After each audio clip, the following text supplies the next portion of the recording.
시작하겠습니다. 오늘은 캐런 버라드라고 하는 요즘 많은 관심을 받고 있는 신유물론 패턴의 철학자입니다. 신유물론 계열의 철학이 최근 들어서 2017년 이후에 아마 철학 전체 유형 중에서 가장 많은 관심을 받는 걸 거예요. 유럽, 미국 포함해서. 고대 신학, 중세 철학도 있고, 근대 경험론 철학, 반면론 철학이 어드럽고, 그 다음에 그것을 합치려고 노력했었던 칸트 철학, 그 다음에 해겔 철학, 그 다음에 20세기 철학, 니체로부터 등등. 20세기에 들어오면서 가장 각광을 많이 받은 철학자가 누구냐 하면은 제일 먼저 비트겐슈타인을 들 수가 있어요. 20세기 후반 들어서 최고의 관심을 받는 철학자는 들레즈입니다. 그런데 이런 개별 철학자 말고 그분을 본다고 그러면은 20세기 후반 들어서는 신유물론이 가장 큰 아마 관심을 받고 있을 거예요. 그 중에서도 오늘 공부하는 캐런 버라드는 아마 피인용 지수가 제일 높은 사람, 철학 내 사람, 검색 수도 단연코 1위가 되는 사람입니다. 캐런 버라드는 양자역학에서 출발을 했기 때문에 약간 과학적인 기초가 필요로 하다. 그렇지만 본인 자신이 이야기했지만 양자역학을 공부하기 위해서 이렇게 하는 게 아니다. 양자역학을 필요하긴 하지만 양자역학에 매몰되어서는 안 된다라고 이제 이야기를 합니다. 두 번에 걸쳐서 하는데 양자역학과 그 다음에 다음 시간에 할 양자장 이론. 양자장 이론 더 어려워요. 근데 캐런 버라드는 양자장 이론으로 박사학위를 받은 사람이거든요. 물리학과 소속. 그리고 나중에 이제 철학적으로 온 것 같지만. 그래서 우리가 첫 시간부터 쭉 얘기를 했지만 이번 신유물론의 형이상학적인 흐름보다 신유물론에 내포되어 있는 과학적인 기초를 공부한다라고 말씀드리지 않았어요? 그래서 오늘은 어쩔 수 없이 양자역학을 해야 될 것 같습니다. 오늘 이야기할 거 우주와 중간에서 만나기, Meeting the Universe Halfway라고 하는 책과 그 다음에 가장 높게 평가되고 있는 논문입니다. 이건 on touching in the inhuman that therefore I am. 코기토 에르슨이라고 하는 데카르트의 표현을 빗대서 쓴 제목이거든요. 내가 비인간성으로 나다라는 뜻이에요. 인간이 아닌 비인간에 그 비인간이라고 하는 얘기를 굉장히 많이 하게 될 것입니다. 그래서 이 우주의 주인은 인간이 아니다라고 하는 게 기본적으로 신유물론의 출발점이기 때문에 그러면 어떻게 인간이 없이 철학을 할 수 있을까? 인간이 없이 사유를 할 수 있을까? 인간이 없이 어떻게 지구를 건설할 수 있을까? 인간이 없이 이 생태 위기를 해소할 수 있을까?라고 하는 반론이 어마어마하죠. 신유물론에. 바로 그러한 반론에 대한 갈등과 고민과 난관들이 신유물론을 더 확장시켜주는 중요한 계기라고 봅니다. 버라드에 있어서는 기본적으로 물질을 다루겠죠. 근데 그 물질이라고 하는 것은 고립된 물질이 아니에요. 그리고 수동적인 물질이 아니에요. 내가 실험실에서 물리적인 대상을 관찰할 때 그 물질은 수동적인 것이죠. 신유물론에서 말하는 물질이라고 하는 것은 능동적인 자기 내부력을 갖고 있다는 점에서 기존의 인물론하고 굉장히 다르다라는 거예요.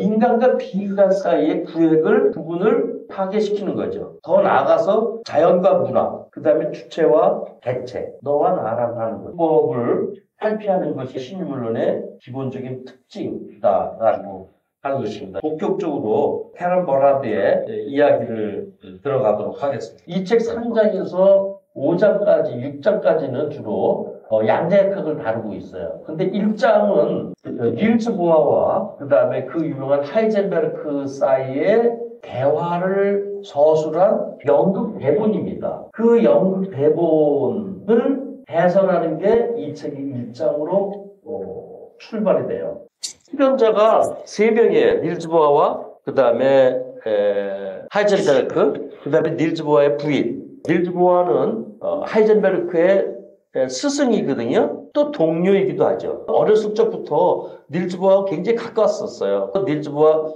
부인하고도 친합니다. 독일이 45년도에 전쟁이 지기 전 1943년도 말에 하이젠베르크가 닐즈 보아를 찾아갑니다. 덴마크에 있는 집을 찾아가서 그 이야기하는 셋의 대화가 책의 1장에 있어요. 시곡의 제목이 코펜하겐이에요. 왜 이 시곡을 이 책 1장에 했는지 그 얘기부터 먼저 하고 가요.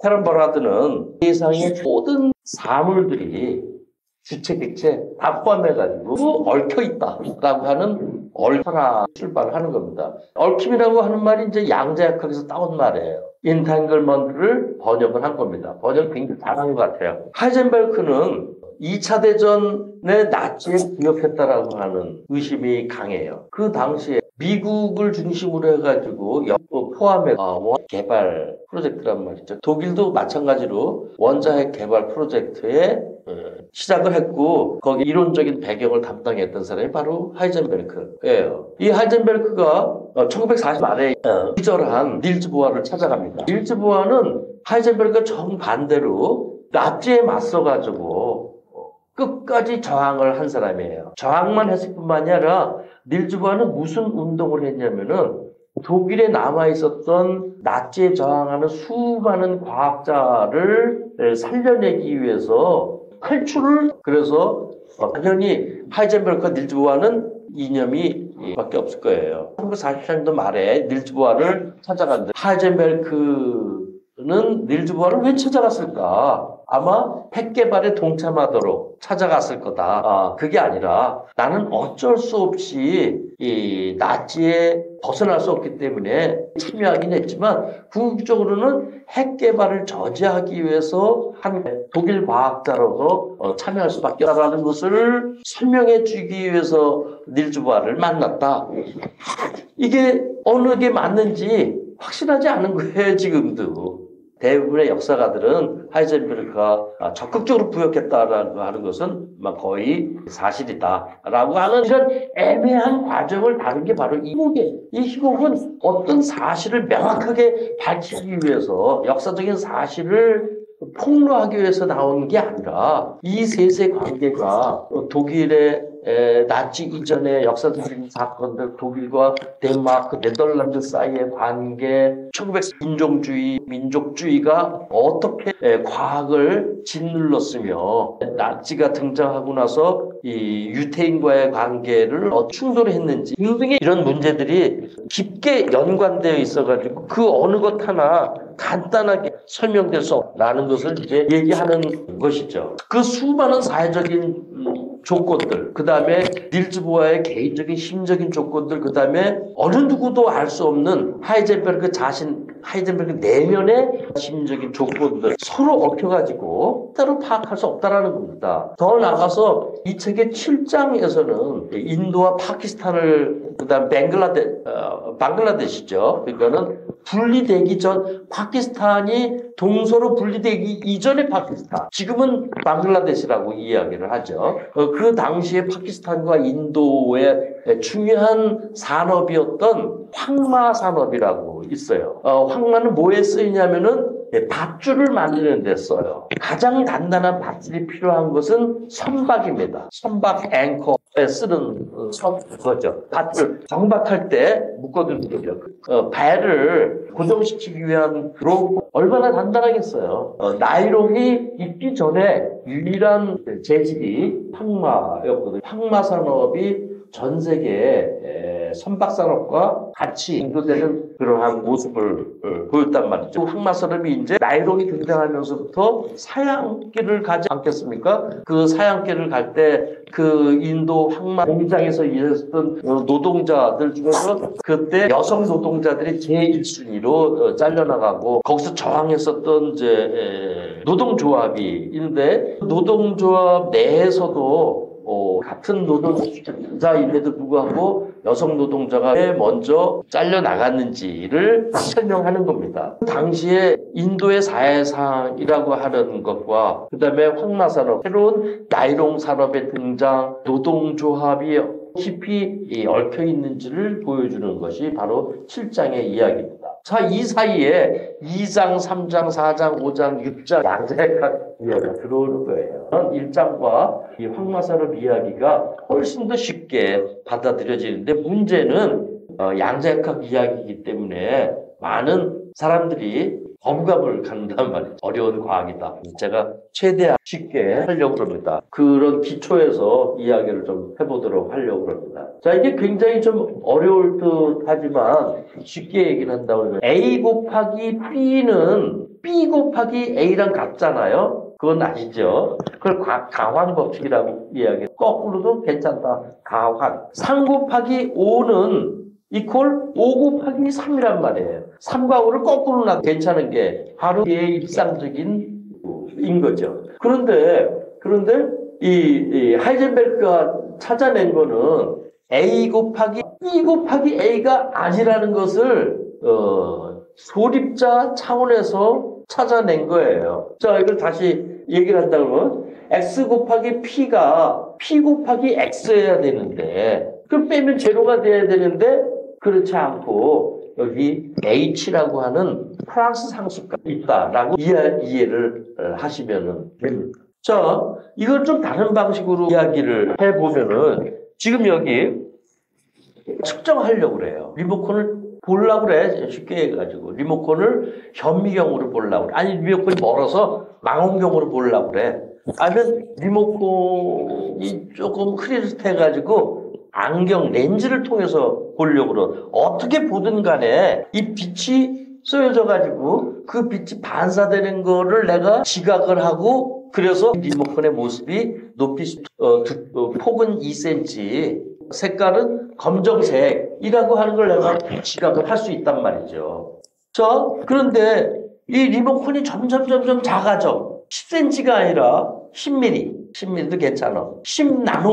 10나노미터면은 10의 마이너스 6승이거든요. 그것도 괜찮아. 그것도 현미경으로 보면 다 보여. 10나노미터라고 해봐야 요즘 삼성에서 만드는 반도체 칩의 크기가 10나노거든요. 근데 나노미터보다 더 깊이 들어가면, 즉 원자 크기로 딱 들어가면은 원자 크기라고 하는 거는 이제 한 10나노미터 이하거든요. 그렇게 전자 크기로 들어가면은 이게 그렇게 작아졌어요. 작아지면은 이거를 보려고 그러면은 빛을 쏘야 돼, 똑같이.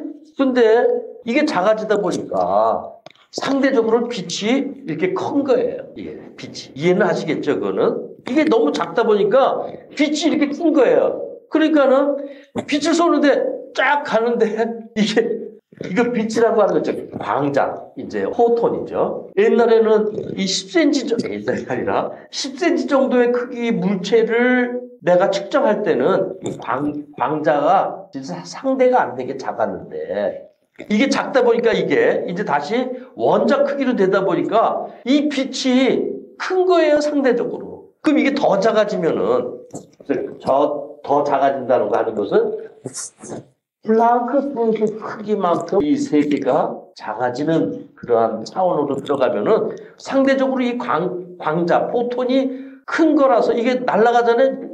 이게 보려고 딱 보면은 이제 이게 너무 무거워가지고 이거를 딱 건드리는 거예요. 그래서 원래는 요 장소에 있어야 되는데 이걸 내가 봐야지, 내가 측정해야지, 내가 관찰해야지. 측정 관찰이라고 하는 행위가 들어갈 때 부딪혀가지고 이게 찡 밀려나가지고 정확한 자리를 관찰할 수가 없는 거예요. 이게 바로 불확정성 원리, 하이젠베르크. 자, 더 이상 쉽게 설명할 수는 없을 거예요. 그러니까는 불확정성 원리는 이 관찰, 측정하려고 하는 주체와 측정되는 관찰체가 너무 작아서 상대적으로 이 관찰 장비가 크니까 관찰 장비가 딱 측정하는 순간에 측정하는 행위 순간에 이게 밀려나간다. 그래서 정확한 값을 측정하기가 어려운 겁니다. 이 측정 대상, 이 오브젝트를 정확하게 측정하려고 그러면 어떻게 돼? 이 장치의 질량이, 운동량이 작아야 돼. 정확하게 측정이 이 운동량을 정확하게 알 수가 없고 운동량을 정확히 알면은 이게 찍 밀려나가서 위치를 알 수가 없어요. 알 수가 없는 게 아니라 위치를 정확히 알 수가 없는 겁니다.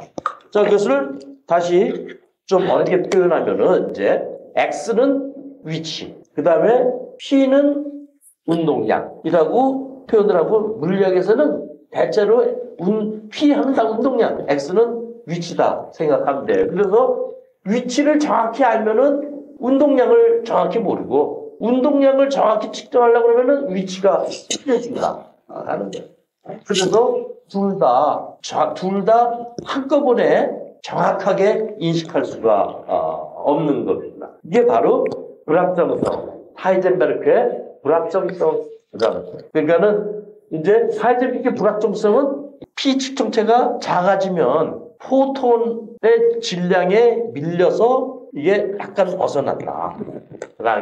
그렇기 때문에 정확한 위치를 알 수가 없다라는 겁니다. 그런데 페란 버라드가 볼 때 이 하이젠베르크의 이런 불확정성 원리는 두 입자, 미시 입자 사이 서로 간섭에서 오는 인식론적 한계라고 본 거예요. 그런데 이 하이젠베르크를 이어서 이제 닐즈 보아가 양자역학을 세웁니다. 닐즈 보아의 양자역학은 이 상수, 여기서는 위치와 운동량이겠죠. X와 P가 간섭 때문에 오는 불확정 인식론적인 한계가 아니라 이 두 존재가 존재론적으로 원래 결정될 수 없는 구조다라고 하는 존재론적인 한계를 얘기한 게 닐즈 보아입니다. 닐즈 보아와 하이젠베르크가 아주 깊게 연관되어 있습니다. 사실은 더 이전에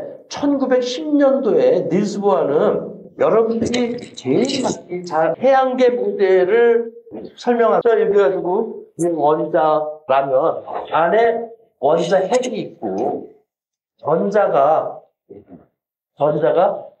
자기 고유한 궤도를 돌고 있다라고 하는 게 닐즈 보아의 전자 궤도 모델이거든요. 이러한 보아 모델을 깬 게 하이젠베르크예요.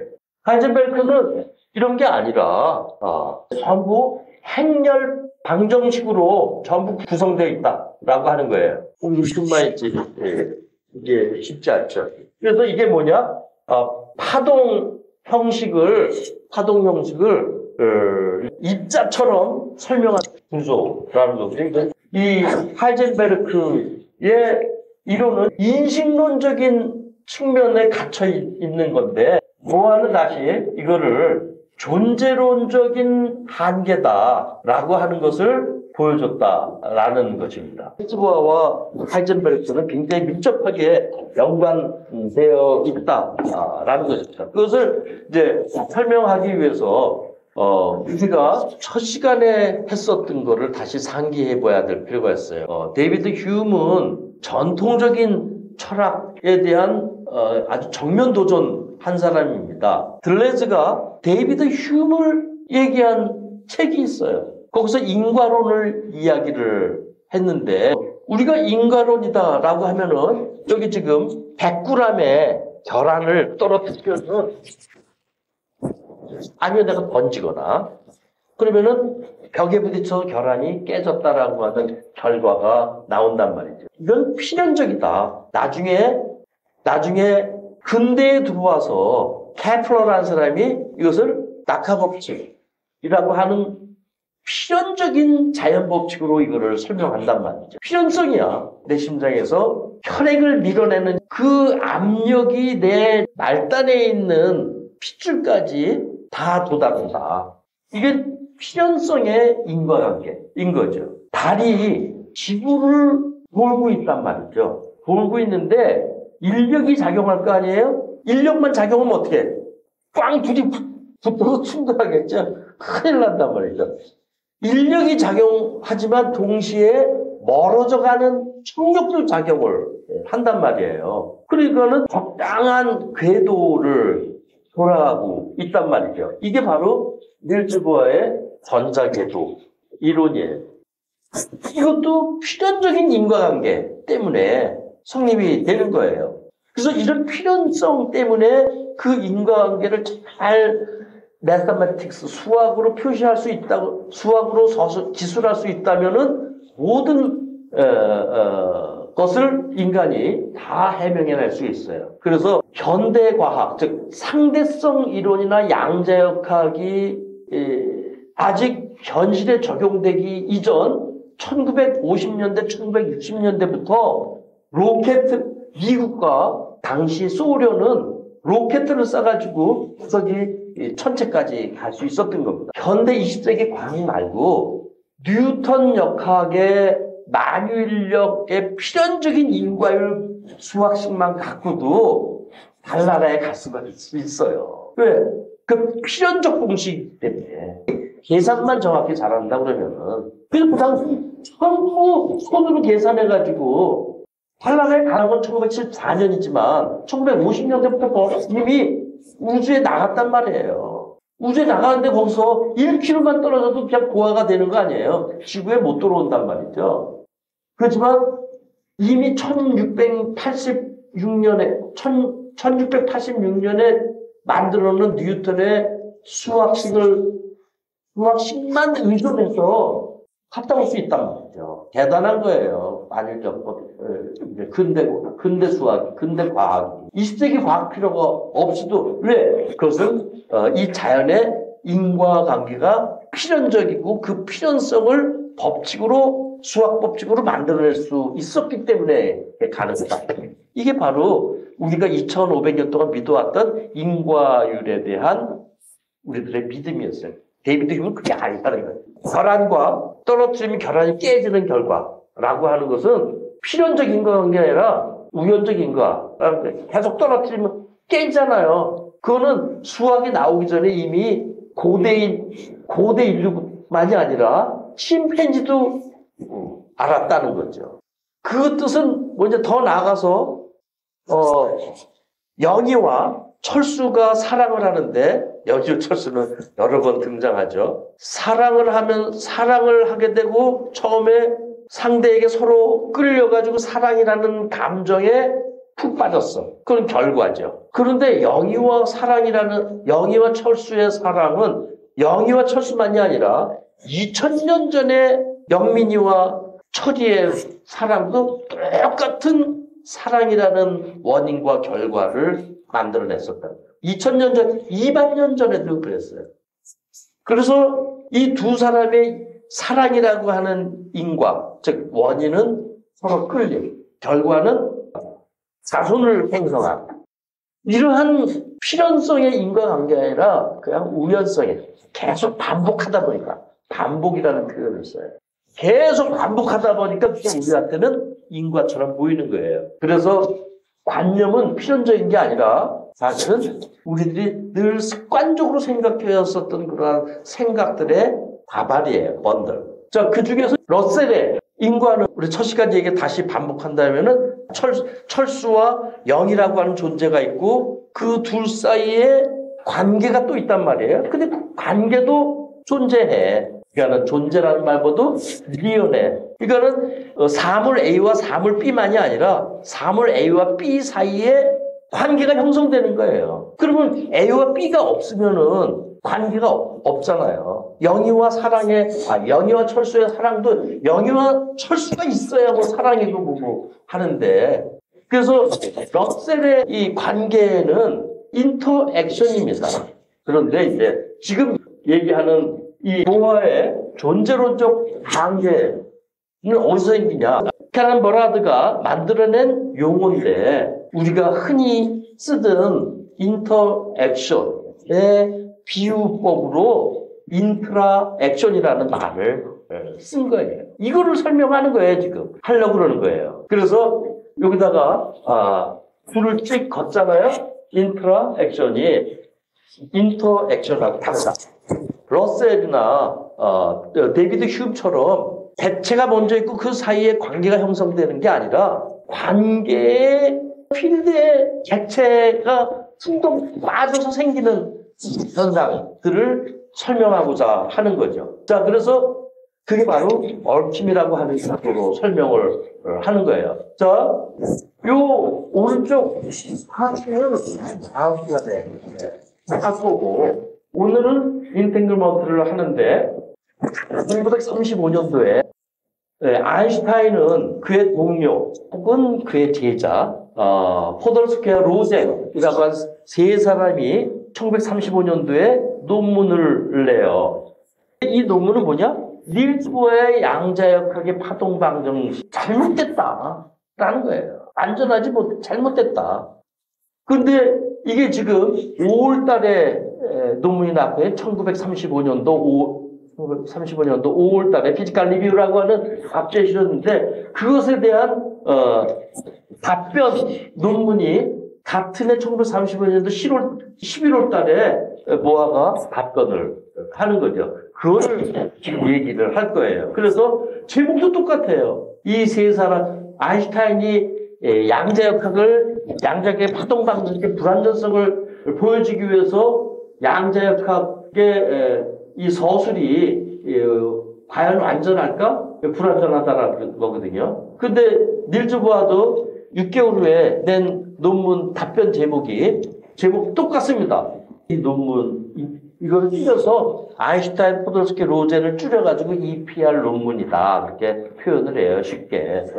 그래서 저도 EPR 논문 갖고 논문을 쓴 건데, 이 EPR 논문이 얼마나 확장이 됐냐면 학문적으로 1935년도부터 통계가 나온 1982년도까지 EPR에 관련된 논문 수가 22만 편이랍니다. 거기는 이제 인문학 포함하지만 물리학, 화학 분야에서부터 생물학 분야까지 다 이제 포함이 어마어마하다라는 거거든요. 그래서 제가 논문 제출할 때 그림인데 그때만 해도 이게 그래픽 컴퓨터 그게 없어가지고 손으로 다 그린 거거든요. 그래서 아까 제가 포톤 얘기했잖아요. 다시 여러분 교재를 다시 한번 들어보세요. 이제 빛이라고 하지 않고 광자, 포톤이라고 그럴게요. 포톤은 직교 방향의 파동과 수평 방향의 파동이 두 방향이 있잖아요. 보면은 이 필터가 지금 직교 아니면 수평 한 방향으로 지금 필터링 돼 있는 것이거든요. 그러면 이 두 방향이기 때문에 한 장만 보면은 직교든 수평이든 어쨌든 하나는 통과될 거 아니에요. 그래서 투명해 보여요. 그렇지만 양쪽으로 두 장을 겹쳐서 보세요 한번. 그러면은 직교와 같이 방향이면 투명하지만 90도 틀면은 안 보이죠. 즉 두 개의 스테이트가 갖고 있다. 네, 저는 광자, 포톤으로 설명했지만 여러분들한테 일반인들한테 설명할 때는 포톤 대신에 전자로 설명하는 게 훨씬 쉬워요. 전자는 포톤처럼 전압값을 갖고 있는데 플러스 전압값과 정확히 2분의 1 마이너스 2분의 1 전압값을 갖고 있는 게 아까 여러분 그 교재처럼 이 직교 방향의 웨이브와 수평 방향의 웨이브가 운명적으로 같이 있는 것처럼 같이. 그래서 전자를 일렉트론을 따서 이제 E1이라고 그럽시다. 또 다른 E2가 여기서 소스에 쏴가지고 반대 방향으로 가게 내버려둬요. 그러면 똑같은 속도로 갈 거예요. 멀리 점점 갈 거예요. 그러면 한쪽 안 나가고 있는데 E1 쪽에다가 자석을 걸어줘요. 자석을 걸어주면은 얘가 전하를 갖고 있기 때문에 휙 휘어지겠죠. 휘어지는 그 순간에 이쪽 지역에는 자석을 걸어주지 않았는데도 같은 시간에 지가 알아서 딱 휘는 거예요. 이게 지금 EPR 논문, 즉 아인슈타인이 말하고 있는 겁니다. 그래서 이거는 말도 안 된다. 이거는 인과적이죠. 인과적. 왜? 원인은 뭐야? 자석을 걸어줬다. 결과는 휘었다. 근데 여기는 원인이 없잖아요. 원인이 없는데도 불구하고 이 원인과 같은 똑같은 현상이 생겨난 거예요. 이건 말도 안 된다. 아인슈타인은 바로 이런 거를 설명하려고 하는 양자역학의 방정식이 빈집하다. 이게 이제 그래서 이걸 비판하는 거죠. 근데 5개월 후에 닐즈 보아가 어떻게 개념을 다시 생각해라. 우리가 하나, 둘, 셋, 넷 어카운트 할 때는 하나, 둘, 셋 서로 분리되어 있어야 되겠죠. 그래야 하나, 둘, 셀 수가 있잖아요. 그 다음에 중요한 게 모양이 달라야 돼요. 모양. 전자처럼 250만 년 광년에 떨어져 있는 전자와 내 몸에 있는 전자가 똑같잖아요? 그러면 하나, 둘, 셋, 세기가 어렵습니다. 똑같은 거는 사실은 우리 현실 세계에서는 없지만, 이완과 이투는 대별자예요. 대별자인데, 이완은 물리적으로 설명하는데 아무 문제 없는데, 이투는 기한 일감, 아인슈타인 표현에 의하면은 괴상하다, 습하다, 스피키한 현상이에요. 말도 안 되는 거다. 귀신의 노릇이다. 두 번째, 아인슈타인이 얘기하는 겁니다. 그 다음에 빛보다 빠른 정보가 있으면 가능하다. 라고 하는데 빛보다 빠른 거는 상대성 이론에서 불가능하잖아요. 그러니까 이건 제외. 그 다음에 스피키한 귀신 같은 이거는 물리학 영역이니까 제외. 그러니까 양자역학의 파동방정식이 잘못됐다. 이렇게 결론을 낸 거예요. 이거는 개체 개념을 잘못 이해하고 있다라는 거예요. 개체 개념이 그런 게 아니라 두 번째, 여러분하고 나 사이에 장막을 쳐놨어요. 여러분 나 안 보시죠? 지금 장막 나 안 보입니다. 그래서 여러분들과 나 사이에 소통하기 위해서 구멍을 2개 뚫어놔요. 장막 다 쳤어요 지금. 소통을 위해서 장막에 구멍을 2개를 터놓는다고요. 그럼 여러분들 이게 몇 개예요? 2개라고 보이는 거예요. 그렇지만 나한테는 하나예요. 그러니까는 아인슈타인이 보기에 이게 지금 2개로 보이지만 이와 이투를 염두에 두고 들으시면 됩니다. 2개로 보이지만 장막 안에 있는 나한테는 하나인 거예요. 그래서 이건 스푸키한 게 아니라 물리적인 거예요. EPR이 보기에 2개의 분리된 실제지 내가 보기에는 하나의 실제인 거예요. 그러니까 얘가 얘도 알아서 휘는 거. 너무 당연한 겁니다. 스푸키한 게 아니에요. 즉 스푸키하지도 않고 빛보다 빠르다고 하는 이상한 물리학을 위반하지도 않고 가능하다라는 게 11월 달에 나온 닐즈 보아의 답변이에요. 논문이에요. 그래서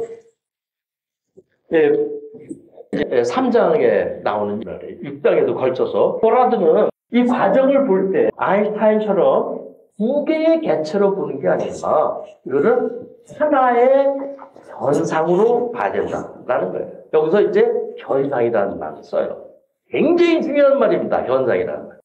현상학에서 말하는 현상 그거 아니죠. 그 다음에 현상주의, 눈에 보이는 게 다야라고 하는 현상주의에서 말하는 그 현상도 아니에요. 그래서 이게 하나의 현상이다. 이건 뭐냐? 캐런 바라드가 쓴 게 아니라 닐즈 보아가 쓴 거를 캐런 바라드가 이거 하나의 현상이다라고 하는 거예요. 그거는 아인슈타인이 볼 때는 개체 하나하나가 실제죠. 그렇지만 닐즈 보아가 볼 때, 그리고 닐즈 보아를 계승한 바라드가 볼 때는 이게 2개의 실제가 아니라 하나의 실제인 거예요. 그거를 현상이다. 페노메나라고 해요. B 혹은 이완과 이투가 어쨌든 관계해. 그거를 상호작용이다. 왜? 2개가 별도의 실제다. 그런데 얘네들이 어떻게 작용할까? 이건 우리가 여기까지 알고 있었던 상호작용이에요. 하나의 현상, 그 내부에서는 거기 A라는 객체, 거기서 작용이 생기는 거예요. 그걸 내부 작용이라고. 인트라 액션. 이게 1935년도잖아요? 이거 지금 아인슈타인, 닐즈 보아 양쪽 다 게단켄 엑스페리먼트. 머릿속으로 생각한 실험이에요. 실질적으로 이거 할 수가 없었어요. 1970년도부터 기술이 발달돼가지고 이걸 실험을 하기 시작해요. 닐즈 보아가 오든지, EPR 아인슈타인이 오든지. 이제 숫자를 쏴가지고 그것을 체크할 수 있는 기술들이 늘어나가지고 그걸 1970년대부터 1980년대까지 실험을 계속해서 20건 가까이 했는데 2건 정도만 아인슈타인 쪽을 편들고 나머지는 전부 닐즈보아 쪽이 맞는 걸로 결과가 나왔어요. 근데 사실 그 2건조차도 실험실의 오차 때문에 그런 거야. 그러니까 더 이상 1980년대 후반부터는 실험을 더 이상 안 합니다. 왜? 너무 당연한 거라서. 그 중에 한 대학원생이 있었어요. 이 실험에 참여했었던 대학원생. 아스페라고 하는 대학원생. 1982년도에 그 수많은 실험 중에서 이 누가 오른지 EPR이 오를까? 닐즈보아가 오를까? 라고 한 그런 실험을 한 아스페라고 하는 사람이 실험을 젊었을 때 한 거죠. 마찬가지로 뭐 당연히 닐즈보아 쪽에 방법론이 옳은 걸로 나왔죠. 이 사람이 이제 재작년에 노벨상을 받은 사람입니다. 자기 젊었을 때 EPR 실험을 한 거 갖고 받은 거죠. 첫 번째, 이 닐즈보아의 한몸으로 얽혀 있다라고 하는 현상, 이거 너무 중요해 현상. 그리고 내부작용. 캐런 뭐라도 철학에 다라고 보면 돼요. 여기 있죠? 얽힘, 현상, 내부작용. 다예요. 자, 여기서 이제 캐런 바라서 닐즈보아를 계승한다고 그랬잖아요. 그런데 닐즈보아에 머물지 않아요.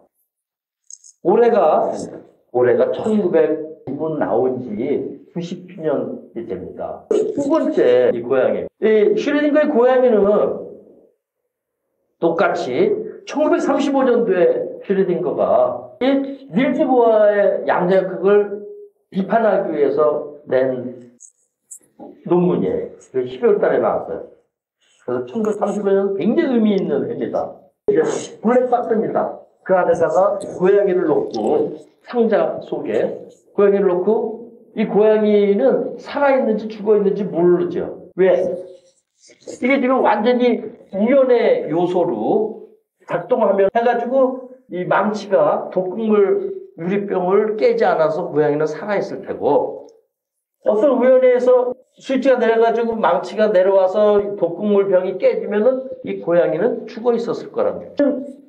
이 상자 뚜껑을 열지 않고서는 이 고양이가 죽어 있는지 살아 있는지 몰라요. 그 양자역학은 뭐냐? 관찰자가 뚜껑을 열기 전에 인간이죠. 어떤 인간이 뚜껑을 열기 전에는 이 고양이는 죽어있는 고양이와 살아있는 고양이 상태가 섞여 있는 거예요. 말도 안 되는 거죠. 이 말도 안 된다라는 것을 슈레딩거가 보여주기 위해서 이 그림을 그렸는데 오히려 거꾸로 세월이 흐르면서 이 고양이 슈레딩거의 그림이 양자역학을 잘 설명해주는 사례로 바뀌어버렸어요. 그러니까 양자역학은 고양이의 중첩 상태와 닐즈보아가 얘기했었던 이완과 이투의 얽힘, 이 두 가지 특징을 갖고 있어요. 인간 A가 볼 때와 인간 B가 볼 때 관찰자마다 그 결과가 달리 나올 수가 있거든요. 관찰자 효과라고. 효과라고 하는 것은 인간이 행위를 해야만 그 양자 상태를 비로소 알아라는 거예요. 자, 여기까지는 캐런 버라드가 닐즈보아를 잘 계승을 해요. 네, 여기서부터 캐런 버라드의 철학이 나옵니다. 닐즈보아가 관찰자 효과를 통해 얽힘을 정말 잘 설명해 줬지만 닐즈보아도 여전히 인간 중심주의에 빠져 있다. 캐런 버라드는 뭐예요? 신유물론자라고 그랬잖아요. 신유물론의 핵심은 인간주의와 비인간주의가 뒤섞여 있다고 그랬잖아요. 인간을 포함한 비인간주의를 설명한다고 그랬잖아요. 캐런 버라드를 보면은 캐런 버라드가 어떻게 닐즈보아를 극복하는가라는 이야기를 하는 거예요. 가장 중요한 건 이제 관찰자는 인간인데 캐런 버라드는 더 나가서 인간이 꼭 뚜껑을 열지 않아도 이 중첩된 상태를 이해할 수 있다라는 게 캐런 버라드에 한 발 더 나간 거예요. 이게 바로 디코헤런스 이론입니다. 그런데 닐즈보아 때에는 디코헤런스 이론이 없었어요. 그러니까 닐즈보아는 당연히 모르죠. 디코헤런스라고 하는 것은 인간이 뚜껑을 열었잖아요. 인간의 행위가 굉장히 중요한 거야. 인간 A, 인간 B, 인간 C, 인간 D 따라서 달라질 수가 있다. 관찰자 효과처럼. 어쨌든 인간 A도 인간이고 인간 B도 인간이고 인간 C도 인간이에요. 인간은 제약되어 있어. 사람 발화들은 이러한 인간 중심주의적인 닐즈보어의 얽힘에서 벗어나서 디코헤런스로 이 얽힘을 설명하게 됩니다. 자, 그래서 이 디코헤런스를 설명하려면 양자 컴퓨팅을 설명하는 게 더 쉬워. 양자 컴퓨팅은 요즘에 한참 대중들의 시선을 모으고 있잖아요. 비트는 0과 1, 0과 1. 아무리 긴 문장도 0과 1 계속 배열하면 뭐 다 설명할 수 있는 거죠. 그게 오늘 우리가 쓰고 있는 컴퓨터, 우리가 지금 쓰고 있는 핸드폰이에요. 1이, 기존의 컴퓨터는 0과 1이 만나서 0이 되든가 아니면은 1이 되든가 그러는 거예요. 그럼 그게 또 만나서 또 계속 나가서 나중에 계산은 정확하지만 그 계산이 어떻게 흘러갔는지 다 그 정보가 소실됩니다. 이게 내가 지금 정확하게 제대로 설명하는 것 같지는 않은데 그걸 설명하려면 컴퓨팅을 다시 해야 되기 때문에 지금 우리 요점으로 다시 돌아와서 그런데 양자 컴퓨터는 0과 1이 그 다음 단계에 가가지고 계속 0과 1로 남아있어요. 0과 1 계속 가도.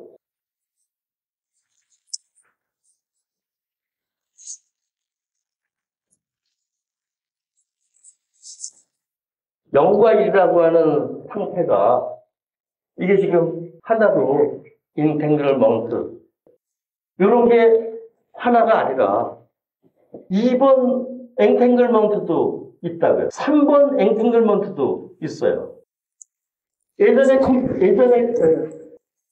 컴퓨터는 0과 1이 중에서 계산해가지고 이게 맞으면 1만 살아남고 아니면은 0이 살아남고 둘 중에 하나인데 양자 컴퓨터는 계속 살아남아요. 요게 2의 경우수가 두 가지고 경우수가 세 가지면은 요 세 개의 엔탱글먼트가 있으면 이거 경우수는 모두 2에 3승해가지고 8가지가 나오죠. 여기까지 이해할 수 있을 거예요. 그러면 2의 4승은 얼마야? 16인가? 2의 5승은요? 32예요? 만만해 보이죠 지금? 2의 6승은? 네, 그러더라고 내가 적어왔어요. 2의 10승 1024. 뭐 여기까지는 괜찮아. 2의 20승 100만 104만 8,576. 100만이라고 쳐요 그냥. 2의 30승 10억. 2의 40승 1조. 그때부터 만만치 않아요. 2의 50승 3조. 2의 100승 100억 다음에 조래요. 조 다음에 경. 내 경까지는 내 들어봤어. 경 다음에 해래. 해 다음에 자래. 자 다음에 양이래. 양단이래. 2의 80승 이상은 무인이에요. 2의 80승은 수학적으로는 유한이잖아요. 실질적으로 무한이에요. 왜? 2의 80승 수가 우주에 존재하는 모든 물질의 수라고 지금 추정하고 있어요. 이게 정확하지는 않겠죠. 추정하고 있어요. 그럼 이 80승 무한이나 마찬가지죠. 수학적인 유한이지만 실질적으로 무한이에요. 근데 양자에서는 이거를 큐비트라고 하죠. 큐비트. 그래서 큐비트가 100개만 있어도 100개라고 하지만 너무 많으니까 큐비트가 50개만 있어도 1000조가 되는 거예요. 그럼 지금 이제 여러분들 은행과 거래할 때 암호 다 걸잖아요. 그 암호는 공개키 암호입니다. 공개키 암호는 철수와 신한은행이 거래를 하는데 된 거를 그러면 예를 들어서 3을 구해갖고 신한은행한테는 10일을 구해하면 33이죠. 그러면 이걸 공개하고 그러면 33을 갖고 신한은행 비밀번호를 유추할 수가 있죠. 딱 33을 그러니까 곱한 거니까 이거는 20개밖에 없어. 1 곱하기 33 아니면 11 곱하기 3. 금방 아무 풀리지. 그렇지만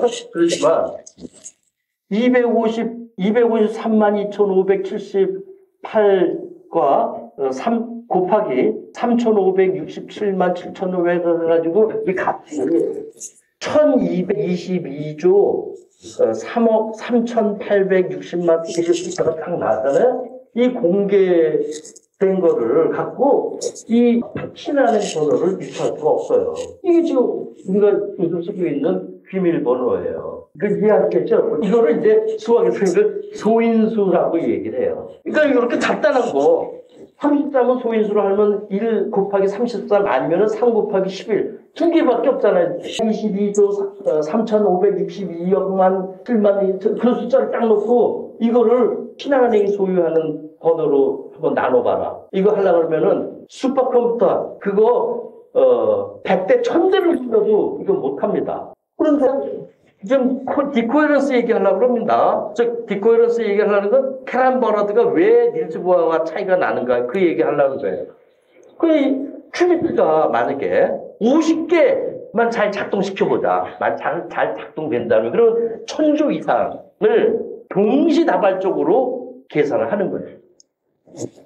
1222에서 3200만 거를 지금 현재 슈퍼컴퓨터를 돌리려면 어떻게 하냐면 일일이 1부터 다 개입을 해야 돼. 하려고 그러면은 슈퍼컴퓨터 하나 갖고 이거 계산하는데 약 한 100억 년 이상 걸린대. 100억 년. 말도 안 되는 거지. 그런데 양자 컴퓨팅, 양자 큐비트를 동원하면은 그 양자 큐비트를 50개만 발송을 시켜도 1000조를 동시에 계산하게, 동시에. 이걸 병렬 계산이라고 그래요. 지금 이제 여기 이걸 컴퓨터 화면이라고 쳐요. 컴퓨터 화면. 지금 요즘 애들이 좋아하는 게임, 요즘 게임은 어마어마하죠. 이게 지금 24인치 24인치 화면이라고 쳐요. 24인치 게임을 화려하니까 꼭대기부터 여기까지 컴퓨터가 굉장히 많을 거 아니에요? 화소수가 얼마나 되나? 24인치로. 1000만. 요즘 1000만 개 아무것도 아니죠? 그럼 1000만 개면 화소수 하나가 전부 자기 고유한 값을 갖고 있어요. 그렇겠죠? 그럼 그 화면이 계속 나가는 거니까 동시에 쏴줘야 되잖아요. 따로 CPU만 갖고 부족하니까 그래픽 카드를 써가지고 이거를 동시에 쏜단 말이에요. 지금 내가 하는 말이 동시라는 말이 중요해. 동시라는 말은 병렬적으로 쏜다라는 거예요.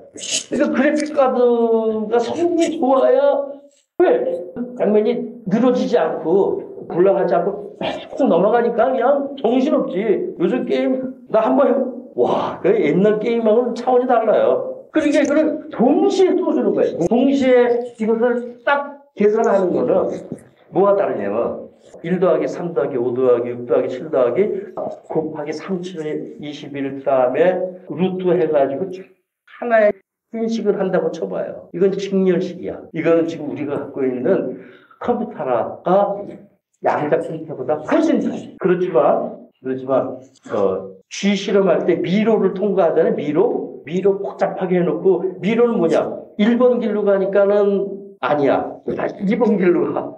3번 길로 가. 그것도 아니야. 4번 길로 가. 5번 길로 갔다가 실패. 6번 길로 가. 성공. 어떨 때는 6번 길로 성공하죠. 길이 복잡할 때는 12,223번에 성공할 수도 있단 말이에요. 그런데 이런 계산을 병렬식으로 동시에 한다고 쳐봐. 동시에. 동시에 딱 하면은 한 번에 딱 정답을 내는 거예요.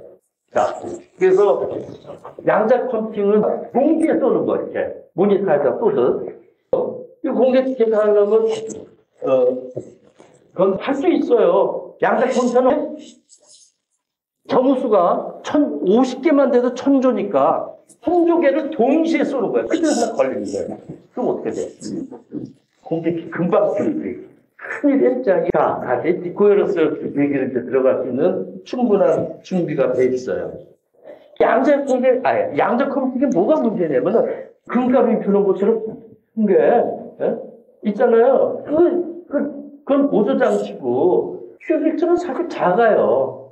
50개가 잉탱글먼트 돼 있잖아요. 얽혀 있어. 얽혀 있는데 어떻게 돼? 아까 슈레딩거의 고양이를 연상해봐요. 뚜껑을 여는 순간, 뚜껑을 여는 행위를 할 때 비로소 산 고양이, 죽어있는 고양이가 드러나는 거 아니에요. 예? 그럼 뚜껑을 열기 전에 몰라. 그러니까는 예수 1번 큐비트도 인간이 이 뚜껑을 딱 열잖아? 그러면 1인지 0인지 그때 파악이 되는 거예요. 2번 큐비트도 뚜껑을 탁 열고 그럼 파악이 돼. 그러면은 이게 파악되자마자 이거는 기성 컴퓨터 비트랑 똑같아지는 거예요. 의미가 없어요. 그러니까 얘는 오히려 뚜껑이 열리지 않게 보존해야 돼. 뚜껑을 열리지 않게 엔탱글먼트 그 불안한 상태를 계속 유지해야 돼요. 이 양자역학의 이 큐비트들은 양자역학의 상태는 그 관찰자가 인간이 아니더라도 닐즈 보아는 인간이 그 관찰자 역할을 한다고 했잖아요. 주체 역할을 한다고 그랬잖아요. 그런데 인간이 아니더라도 자연상태로 이게 열려. 마치 관측한 것처럼. 왜 열리냐? 주변 환경에 온도에 민감해. 그리고 소음에도 민감해. 주변 압력에도 민감해. 그래서 주변에 공기방울이 있어도 민감해. 물방울이 있어도 민감하고 진동에도 민감하고 아니 온도가 있잖아. 그 온도가 마치 인간 관찰자 행위를 하는 거예요. 그래서 이게 탁 열려. 이게 열리면 어떻게 돼? 50개를 쌓아놨는데 이게 열리면은 40아프리카 되는 거예요. 이게 자꾸 열리면 50개를 겨우 쌓아놨는데 2개밖에 안 돼. 그러면 이게 뭐 2의 2승 4개가 또 안 할 없지. 그러니까는 이 열리지 않게 엔진먼트를 끝까지 잘 유지를 해야 돼요. 닐즈 보아는 인간이 그거를 여는 거잖아요. 이렇게 고양이 박스 뚜껑을 열듯이. 근데 이 엔탱글먼트가 인간이 아니더라도 자꾸 열리니까 이게 양자 컴퓨팅 만들기가 어려운 거예요. 지금 IBM에서는 1200개까지 이거를 이렇게 다 쌓아놨대. 쌓아놓으면 뭐해?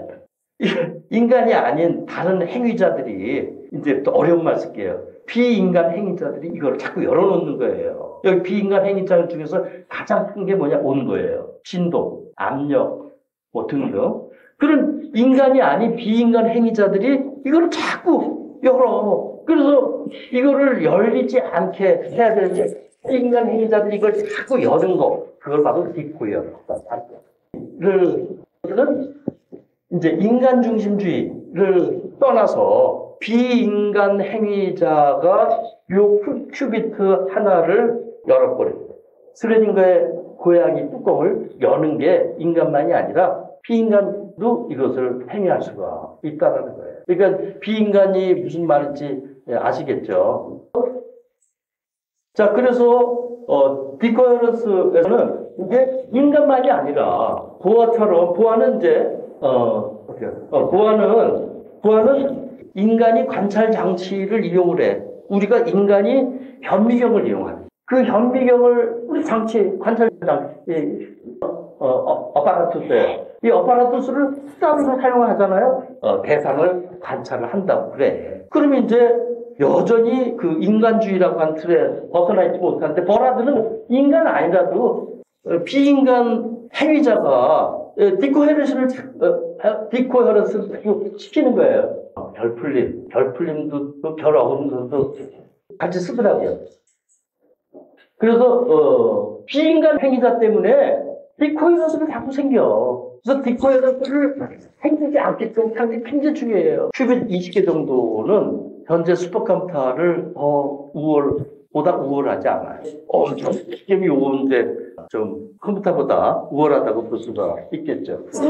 그래서 이 디코헤런스가 중요하고 전에는 닐즈 보아 때는 인간이 어파라투스를 도구로 쓰잖아요. 그런데 여기는 비인간을 포함한 비인간 전체 자체가 다 어파라투스예요. 전부. 그걸 설명하려면 내부작용이라는 게 이해가 돼야 된다라는 거예요. 왜? 내부작용은 인터액션과 다르게 여기 달과 지구가 있어서 지구와 달이 만들어낸 상호작용, 인터액션이 아니라 필드라고 하는 게 있어서 그 사이에 지구가 들어오던 금성이 들어오던 간에 그게 내부적으로 작용이 일어난단 말이죠. 왜?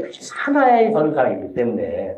그래서 이 인간을 포함한 비인간 장치를 전체 장치라고 얘기를 해요. 버라드에서 어파라투스는 그냥 물리적 개념이 아니라 그 물리적 개념을 떠나서 이 세상을 설명하는 확장된 개념입니다. 거꾸로 디코헤런스를 설명하기 위해서 양자컴퓨터를 설명을 한 거예요. 박스가 열리면서 고양이가 죽었는지 살았는지 알 수가 있단 말이죠. 그거를 이 사람이 컷이라고 표현을 해요.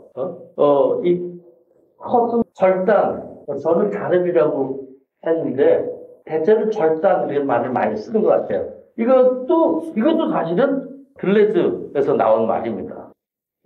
근데 이 사람 더 나가가지고 비인간 행위, 지구와 달 같은 것을 표현하는 관계식이 아니라 그런 관계식은 이제 이미 기존에 우리가 보통 말하는 단절, 그런 여기서는 데카르트 컷이다라고 이야기를 하는데 자기는 그런 데카르트 컷이 아니라 붕괴될 수 없는 것들을 붕괴시키는 거예요. 절단될 수 없는 것들을 절단시키는 겁니다. 그래서 베타라는 말을 써요. 이 베타라는 말도 이 사람의 독특한 표현인데 파울이라고 하는 물리학자의 베타 원리라는 게 있어요. 서로 하나의 몸이 있는 거예요. 너와 내가 하나로 묶여져 있지 않고 다른 범주에 있잖아요. 그럼 너와 나는 베타적인 이유가 없어. 베타라고 하는 것은 충돌이 일어나는 거거든요. 근데 너와 내가 다른 세상에 있으면은 베타적인 이유가 없지. 1940년도에 나온 이야기인데 내가 지금 안경을 끼고 저기 사물을 본단 말이에요. 커트가 어디서 되는지 한번. 빛이 안경을 통해 가지고 이 망막을 통해서 렌즈를 통해 가지고 시신경으로 해 가지고 뇌로 들어갈 거 아니에요? 그러면 안경 벗은 사람, 이 안경의 렌즈나 요 안에 있는 렌즈나 똑같아요. 그런데 이 사람은 안경 끼고 현미경을 보는 거야, 또. 안경 끼고. 실은 이제 대물 렌즈에다가 눈을 대겠죠. 그러면은 렌즈가 또 있어요, 여기. 전자 현미경을 봐. 그러면은 과연 어디까지 나고 어디까지 어파라투스인가? 사실은 애매해요. 왜? 요 눈에 들어있는 망막 렌즈하고 이 렌즈가 똑같은 것이기 때문에. 왜 여기까지는 나고 어릴 때부터 안경 낀 사람은 안경이 자기 몸이죠. 이미. 이거 헤로웨이가 한 얘기죠. 그러면 어디가 관찰자고 어디가 피관찰자인지 경계가 애매해요. 거기다 현미경으로 본다. 과연 현미경이 아파라투스만 되는 건가? 현미경이 아파라투스라고 그러면 내 눈 속의 망막 렌즈도 아파라투스가 돼버리는 거예요. 통틀어 아파라투스가 되는 겁니다. 우리는 그것을 커팅해야 될 때가 있어. 네? 거기서 이제 행위자의 커트가 어디서 생기느냐. 이게 굉장히 중요해요. 거꾸로 말하면은 사실 경계가 애매한 거죠. 더 정확히 말하면 경계가 없는 거였다. 그래서 사실은 베타는 따지고 보면은 서로를 구성하는 거예요. 코칸스타티스라는 말을 쓴 거죠. 원자 단위의 물질을 보는 현미경이 있거든요. 이제 원자를 쌓여있고. 그럼 아까 처음에 하이젠베르크 불합정성 원리를 다시 염두에 떠올리세요. 똑같이 이 현미경 빛을 쏘잖아요. 쏴가지고 보는 거예요. 우리는 측정이라는 말로 하죠. 여기 움직여. 간섭을 받는단 말이죠. 내가 조작하는데 그게 간섭이 돼버리는 거예요. 그러니까 이제 정확하게 측정하기가 쉽지 않죠. 이 현미경하고 칩, 바늘이죠. 요거를 잘 조정을 해가지고 한다고 했죠. 이건, 그래서 과연 내가 보는 것은 이미지죠, 이미지. 그리고 내가 이 조작하는 것, 이건 나의 행동이란 말이에요. 내가 하는 행위가 나 혼자 하는 게 아니에요. 이 원자와 같이 배타적이지만 서로 공구성돼 가면서 하는 거죠. 그래서 아까 하이젠베르크의 불합정성 원리와 닐즈 보아의 상보성 이론의 차이가 하나는 하이젠베르크는 인식론적인 한계에 비해서 이제 존재론적인 한계가 중시돼야 된다라는 얘기를 했잖아요. 근데 보아는 더 나가서 이 인식론과 존재론이 이게 서로 묶여 있다라는 거를 이제 광감수성 불가사리라고 하는데 그걸 들어가면은 그 마치 이거 하나하나가 빛을 받아가지고 마치 렌즈 역할을 하는 거예요. 하나하나가 빛을 내는 거죠. 하나하나가 물리적인 대상이기도 하지만 사실은 감각적인 것이기도 하죠.